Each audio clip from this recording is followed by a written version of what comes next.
Les damos la bienvenida a Aprende en Casa 3, un espacio en el que vamos a poder estudiar y divertirnos desde nuestros hogares. Y el día de hoy nos acompaña la maestra Cecilia Vargas, a quien recibo con mucho gusto. ¿Cómo estás, maestra? Bien, ¿y tú, Jenny? Muy contenta de que nos acompañes el día de hoy y muy contenta de estar con ustedes en esta clase de historia de quinto grado. ¿Ya están listos? ¡Comenzamos! Qué gusto tenerles el día de hoy en nuestra clase de historia.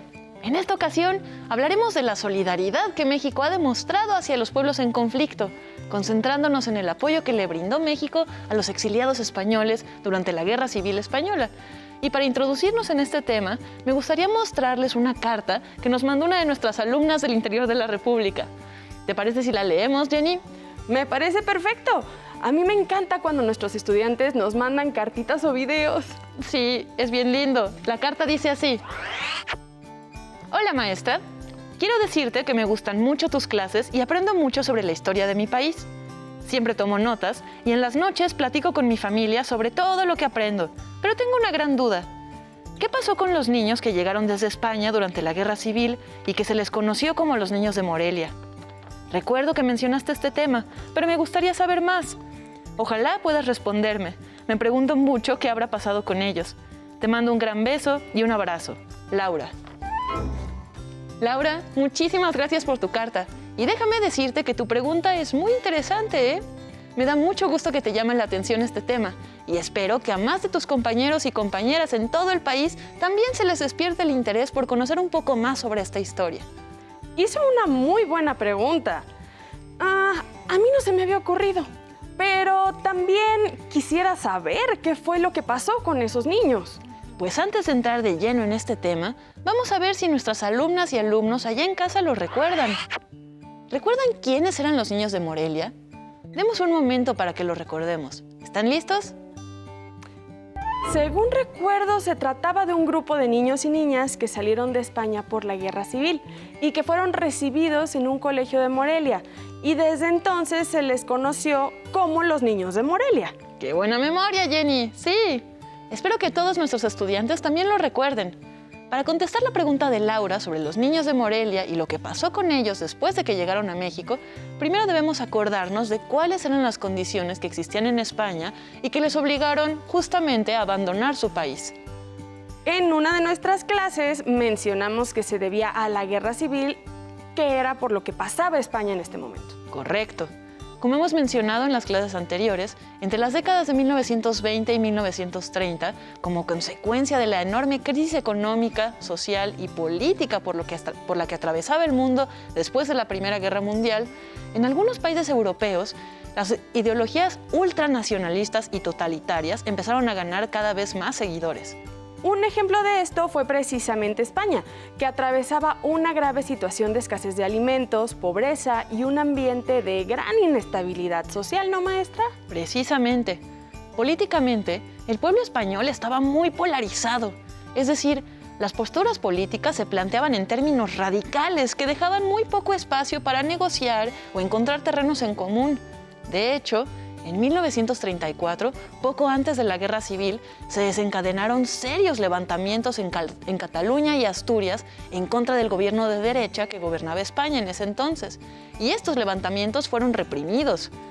Pero se esperaba que las cosas cambiaran cuando en 1936 se celebraron nuevas elecciones que le dieron victoria al Frente Popular, una coalición de partidos de diversas ideologías, pero que tenían un enemigo en común, el fascismo. Y según recuerdo, el fascismo tomó mucha fuerza en países como Alemania e Italia, que tiempo después intervendrían en el conflicto español a favor del ejército de Francisco Franco, ¿cierto? Correcto. Fue el 18 de julio de 1936 cuando el general Francisco Franco se levantó en armas contra la República. Cuando el conflicto en España comenzó, varias potencias extranjeras acordaron no intervenir. Pero como bien dijiste, Jenny, los gobiernos totalitarios de Alemania e Italia apoyaron desde el principio el golpe de Estado de Franco, mientras que la República fue apoyada por la Unión Soviética. Este conflicto duró 3 años y terminó con la instauración de una dictadura fascista de Francisco Franco. Recuerdo que nos habías comentado que la Guerra Civil fue un conflicto muy violento y que por eso muchas personas tuvieron que salir exiliadas de España. Así fue. La Guerra Civil fue uno de los conflictos más violentos del siglo XX, no solo por el número de muertes, sino por la forma en la que se atacó a la población civil y se les sometió a situaciones de violencia extrema y tortura. De hecho, se dice que en este conflicto comenzaron a probarse las armas que después se usarían en la Segunda Guerra Mundial. Fue un gran conflicto que desató muchísimas opiniones y muchas de ellas en contra. Claro. Veamos si nuestros alumnos recuerdan cómo reaccionó México ante este conflicto. Pues recuerdo que el gobierno de Lázaro Cárdenas nunca reconoció el gobierno de Francisco Franco como legítimo, pues había llegado al poder por medio de la violencia. Además, México abrió sus puertas y dio asilo a los españoles. Exactamente. Y fue ahí cuando en 1937 llegó a México el primer barco proveniente de España con un grupo de niños españoles que fueron recibidos en Morelia. Venían nada más con una maleta en mano y la promesa de regresar con sus padres en cuanto terminara la Guerra Civil. ¿Te gustaría ver cómo era la vida de estos niños y niñas al llegar a Morelia? Les invito a que veamos el siguiente video. Esplende la ciudad de Morelia, capital del estado de Michoacán, que a tiempo llevó el Nodolid en recuerdo de la vieja población castellana. Ha sido esta ciudad de calles rectas y edificios que son fiel expresión del arte que encerró la arquitectura colonial, el lugar escogido por el gobierno de México para dar albergue a los niños españoles a quienes la guerra ha dejado sin hogar. Vamos a visitarlos y a observar cómo viven. Al efecto, trasponemos el umbral del recinto en que se alojan. Las 7 de la mañana y durmiendo todavía, soñando aún con el horror de la tragedia. Vamos, vamos. Es hora de despertar. La espléndida mañana invita al trabajo.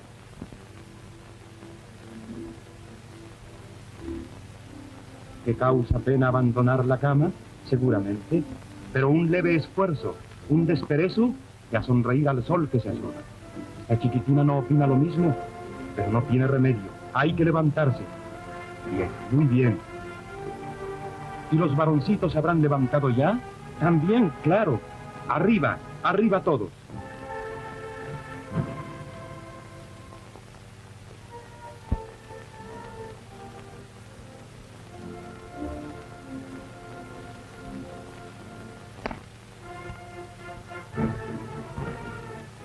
Vamos al agua para ir después al comedor frescos y limpios.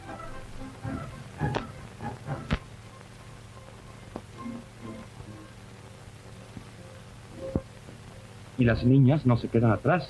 ¿Con qué apresuramiento requieren sus toallas?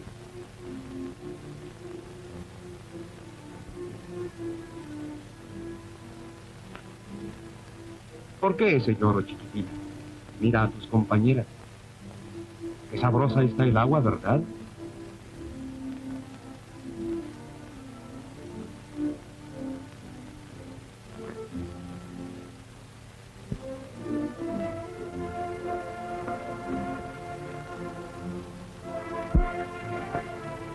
Esto es todavía mejor. Bravo, tú serás fuerte y ágil. Después de todo no está muy fría, ¿sí? Y en la cocina no se pierde el tiempo. Todo se alista para satisfacer el apetito de los chiquillos que pedirán con apremio.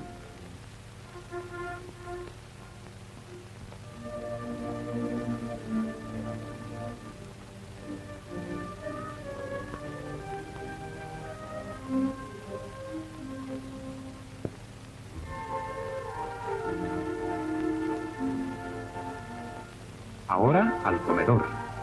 Eso es, así, ordenaditos.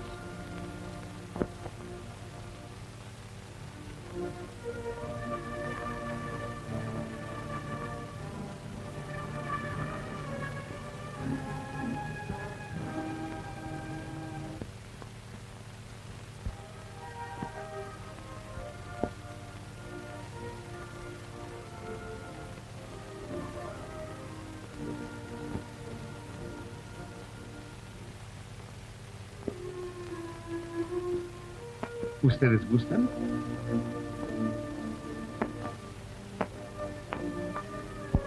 ¿Qué haces? Ah, ya comprendo. ¡Fuego!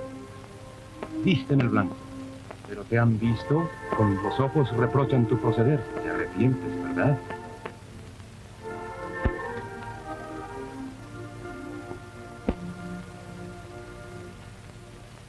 Y mientras llega la hora de clases, a jugar un rato.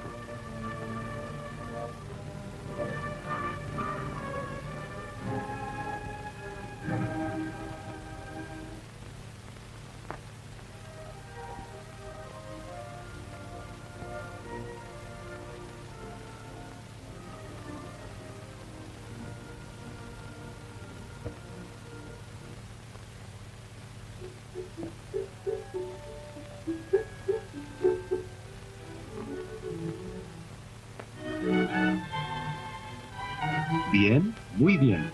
Se ve que aprovechan las enseñanzas del maestro. Ahora otro salón. Clase de geometría. Esa misma. Una tangente.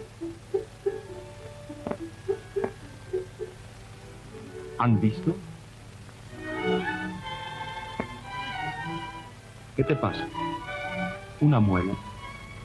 Ve con el doctor, acompáñala.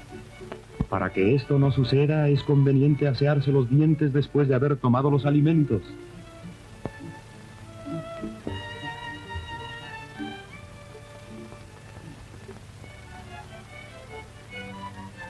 Sin temor, que no dolerá mucho. Quietecita, quietecita. Ya verás que pronto termina la curación. Ah, pero aquí tenemos otro enfermito. Lo que cuesta subirse a los árboles. Esta experiencia no se olvidará, ¿verdad? Vaya, por lo que vimos en el video, estos niños y niñas estaban muy bien atendidos. Sí, cuando se hicieron los primeros arreglos diplomáticos para recibir a estas niñas y niños, y adolescentes también, el gobierno de Lázaro Cárdenas se tomó muy en serio su cuidado, su atención y su protección. Para Cárdenas, esta era una forma de apoyar a España en medio de este gran conflicto y tenía la esperanza de que con la educación estos niños crecerían como fieles defensores del ideal de su patria, o sea, como defensores de la libertad. Y cuando el conflicto terminó, ¿qué pasó con estos niños? ¿Sí regresaron a España? Desafortunadamente, la mayoría de ellos nunca regresó a su país natal. Primero, porque casi todos habían quedado huérfanos como consecuencia de la guerra civil, pero también porque allá, pues, nadie podía asegurar su seguridad en un contexto tan violento como el conflicto armado que duró varios años. Entonces, estos niños se acostumbraron a vivir aquí, comenzaron a echar raíces y construyeron una nueva vida en un nuevo país. O sea que en este exilio forzado se consolidaron los lazos de solidaridad entre el pueblo español y el pueblo mexicano. Muy bien. Maestra, pero todavía tengo una pregunta. ¿Solo llegaron niños a México como consecuencia de la guerra civil? No. México recibió a muchas personas para darles asilo durante la guerra. Por ejemplo, entre 1937 y 1938, entre los exiliados que llegaron a México había una gran cantidad de intelectuales, artistas, académicos, científicos, y estos salieron huyendo de un país que estaba en guerra y donde sus vidas pues corrían peligro. Y cuando llegaron estos intelectuales, ¿qué fue lo que hicieron? Pues la gran mayoría se incorporó a las diversas instituciones académicas y científicas y a las universidades para poder continuar con sus aportes a las disciplinas que ellos representaban. Así, se formó un grupo de académicos y profesores españoles de excelencia que respaldaron la formación de nuevas generaciones de investigadores y académicos mexicanos. En este entonces, para hacer realidad el modelo de Estado que se había propuesto desde la Revolución Mexicana, México estaba intentando construir nuevas instituciones educativas y justamente la llegada de estos científicos e intelectuales españoles dio un impulso bien valioso a la consolidación del sistema educativo en nuestro país. Me parece muy interesante esto que me comentas. La verdad es que me pregunto si conozco a alguno de estos intelectuales. Seguramente sí. Mira, entre algunas de las figuras más representativas del exilio español en México se encuentra, por ejemplo, el director de cine Luis Buñuel. Él dirigió la película Los Olvidados, ganadora de un premio en el Festival de Cannes al mejor director en 1951. O, por ejemplo, también el poeta y el filósofo Ramón Xirau Subías, que escribió Palabra y Silencio y fue fundador de la revista Diálogos. O Juan Comas Camps, un antropólogo que al llegar a México quedó tan fascinado con la cultura que dedicó gran parte de su obra a investigar la realidad de los pueblos indígenas en México. ¿Y entre estas figuras intelectuales no había ninguna mujer? Porque hasta ahora solo has mencionado figuras masculinas. Claro que había mujeres. Ellas, de hecho, fueron claves para lograr que se integraran los exiliados españoles en México. Las mujeres españolas en México se encargaron de rehacer su vida y la de sus familias, encontrando la manera de adaptarse a los modos de un país que les resultaba completamente extraño. Y ellas se ocuparon de mantener el ritmo de la cotidianidad, realizando, por ejemplo, las labores domésticas. Y aunque pocas alcanzaron a tener la fama y renombre público por su trabajo artístico e intelectual, sí podemos mencionar algunos casos. Por ejemplo, Amparo Poch, escritora y médica. Ella fue cofundadora de la revista Mujeres Libres. O también María Zambrano, una filósofa y poeta que fue militante a favor de la República en la Guerra Civil y después estuvo exiliada durante más de 45 años. A ver si entendí. Dijiste que algunas mujeres contribuyeron a la integración de los españoles a través de las labores domésticas. Sí, eso dije. ¿Por qué? Eso quiere decir que en estos viajes, además de niños e intelectuales, llegaron también personas que abandonaron su país con la intención de mantenerse a salvo. Sí, como bien mencionas, el exilio español no solo se trató de niños e intelectuales, sino que en estos barcos también llegaron una gran diversidad de españoles de distintas ocupaciones y horizontes que lo que buscaban era salir de su país en conflicto. Llegaron docentes, artistas, literatos, filósofos, economistas, juristas, científicos, arquitectos, ingenieros, médicos, químicos, de todo, solo por mencionar algunos. Y estos se establecieron en el suelo mexicano. No puedo imaginarme lo difícil que debió haber sido para ellos dejar todo atrás, su casa, sus trabajos, su país, todo por la esperanza de un nuevo comienzo. Claro, por eso se le llama exilio, porque se encontraban lejos de su lugar natal.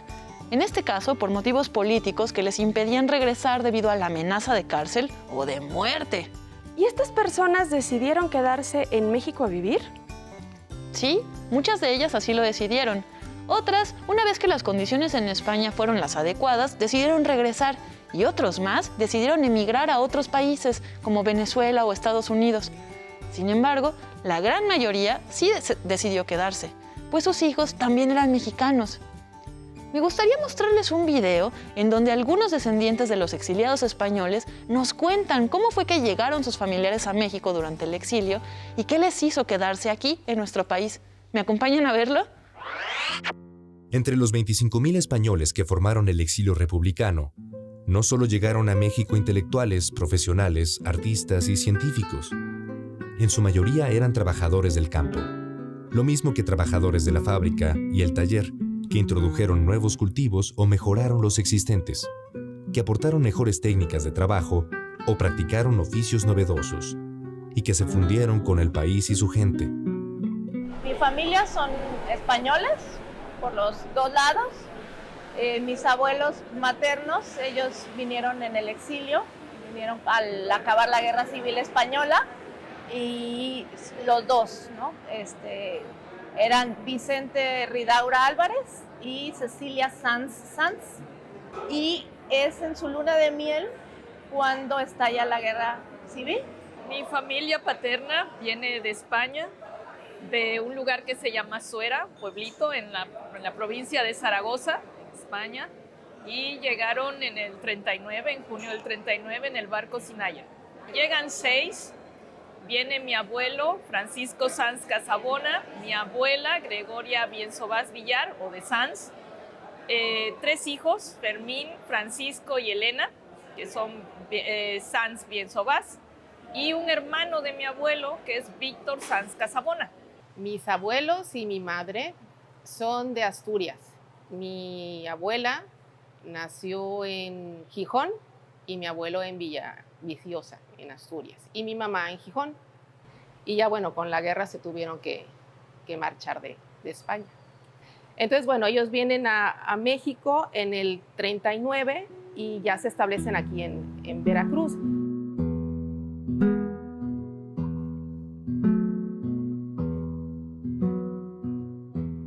Huían de la Guerra Civil Española, del reaccionario franquismo y su ley de responsabilidades que condenaba a los seguidores de la República por el crimen de rebelión militar, pero también de las malas condiciones de acogida en Francia, de donde salieron de los campos de concentración bajo las bayonetas de los senegaleses.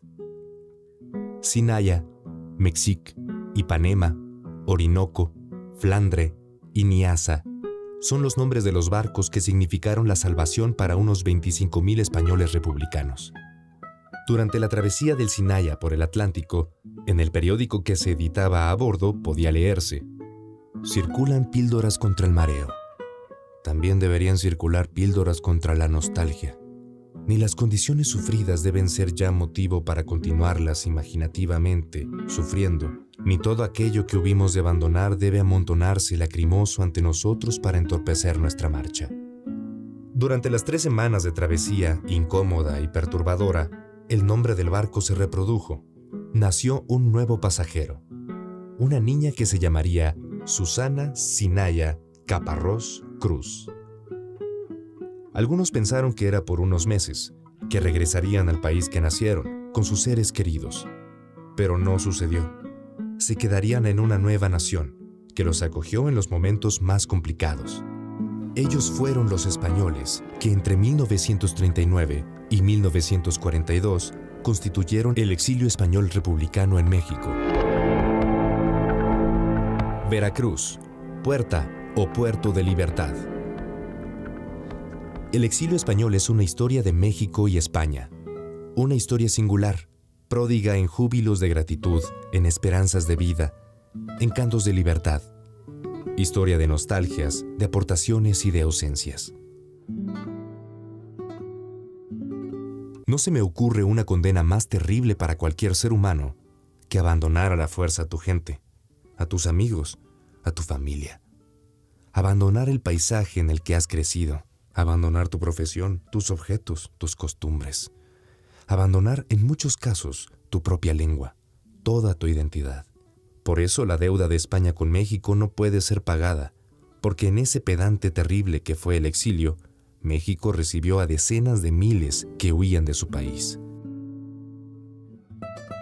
19 días después de su partida de Sète, Francia, el buque a vapor Sinaya, llamado Barco de la Vida, fue el primero que atracó en el puerto de Veracruz, en México, a las 5 de la tarde del 13 de junio de 1939, con 1,681 exiliados españoles republicanos. Una comitiva del gobierno mexicano presidido por Lázaro Cárdenas, junto con 20,000 personas de sindicatos y asociaciones civiles, fueron a dar la bienvenida a los exiliados. ¡Wow! Ay, maestra, entonces México recibió una gran cantidad de personas que no solo hicieron grandes aportaciones a las instituciones educativas y a la generación de conocimiento, sino que también contribuyeron con otro tipo de labores a la vida diaria y así ayudaron a consolidar un México nuevo. Claro. Las contribuciones de otros trabajadores españoles fueron tan valiosas como la de los artistas, los intelectuales y los científicos, y todos aquellos que se desenvolvieron en campos que estaban más públicamente reconocidos. Hoy aprendimos que muchos españoles llegaron a nuestro país buscando asilo a finales de la década de 1930 como consecuencia de la guerra civil que estalló en España en 1936. Llegaron niños, niñas, artistas, intelectuales, científicos y también hombres y mujeres comunes dispuestos a tomar la oportunidad que se les brindaba para comenzar su vida de nuevo, lejos de los horrores de la guerra. Sin embargo, este no es el único caso en el que México ha demostrado su solidaridad a los pueblos en conflicto. Por ejemplo, durante el nazismo en Alemania, el gobierno mexicano autorizó visas a la comunidad judía que era perseguida, y esto sucedió en los años que van de 1935 a 1946. Otro ejemplo fue cuando, a raíz del golpe de Estado perpetrado por el general Augusto Pinochet en Chile, muchos chilenos encontraron en México una segunda casa. Asimismo, después de la Revolución Cubana de 1959, cuando los gobiernos latinoamericanos rompieron relaciones diplomáticas y votaron por la expulsión de Cuba del organismo de Estados Americanos, el gobierno mexicano se mantuvo las relaciones con el gobierno cubano. Además, México se opuso abiertamente a la invasión de Estados Unidos de América a la República Dominicana en 1965. Por lo que veo, México siempre ha estado dispuesto a mostrar su solidaridad en caso de algún conflicto. Y no solo eso, sino que durante el gobierno de Luis Echeverría Álvarez hubo una política internacional activa y se promovió la creación de un nuevo orden económico internacional en el cual se reconocieran los derechos de los países pobres. Por último, ya a finales de los 70, cuando Nicaragua atravesaba por una crisis política acompañada de una terrible insurrección armada, el gobierno mexicano rompió relaciones diplomáticas con el dictador Anastasio Somoza, pues las violaciones a los derechos humanos estaban documentadas y decidió recibir en nuestro país a los exiliados de este conflicto. Las invitamos y los invitamos a que investiguen si en su localidad hay familias que llegaron exiliadas como consecuencia de alguno de estos sucesos. ¡Sí! Gracias por acompañarnos en la clase de hoy. Y Laura, espero que ahora ya sepas qué fue lo que pasó con los niños de Morelia. Nos vemos la próxima semana en su clase de historia. Maestra Cecilia Vargas, muchísimas gracias por acompañarnos hoy y no puedo esperar ya nuestra siguiente clase. ¡Qué emoción, Jenny! Gracias a ti. Si te es posible, consulta otros libros y comenta el tema de hoy con tu familia. Si tienes la fortuna de hablar una lengua indígena, aprovecha también este momento para practicarla y platica con tu familia en tu lengua materna. Por hoy hemos terminado con ¿Y los niños de Morelia? De historia de 5º grado y espero lo hayan disfrutado tanto como nosotras. A continuación, lengua materna. Nos vemos en la próxima, pero antes, vamos a movernos un poco.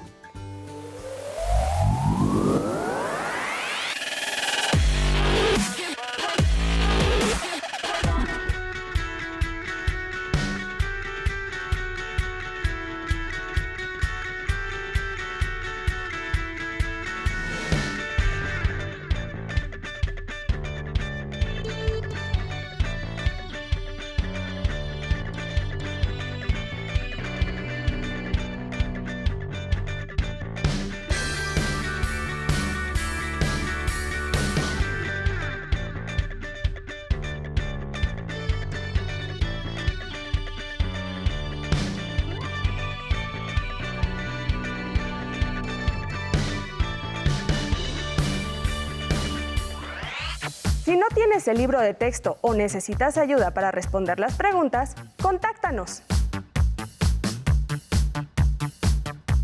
Para solicitar apoyo pedagógico, comunícate con maestras y maestros de lunes a viernes de 8 a 20 horas al teléfono 55 41 72 04 13 con 100 líneas. También puedes encontrar los libros de texto en la página conaliteg.sep.gov.mx. Si quieres volver a ver los programas de Aprende en Casa, los puedes encontrar en la siguiente liga: aprendeencasa.sep.gov.mx. ¡Nos vemos! ¡Hasta la próxima! ¡Atención! ¡Atención! A continuación, información importante. A este número puedes llamar cuando tú o alguien cerca de ti tenga una emergencia.